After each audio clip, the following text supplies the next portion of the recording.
it's really killing that he's so willing to make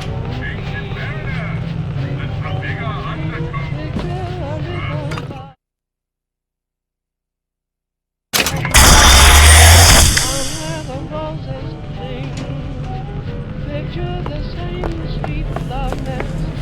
Think what a year can be. Such manly test of fortitude is not for all, be it for you.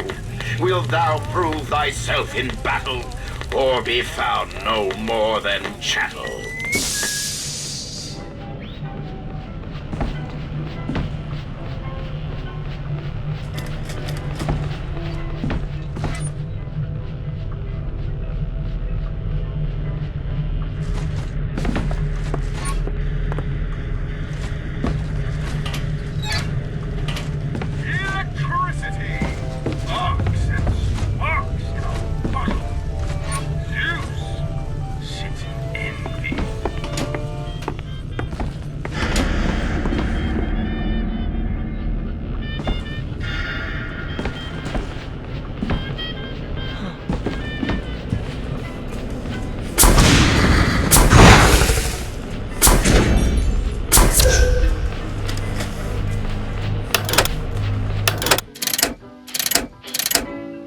Another year, or maybe less.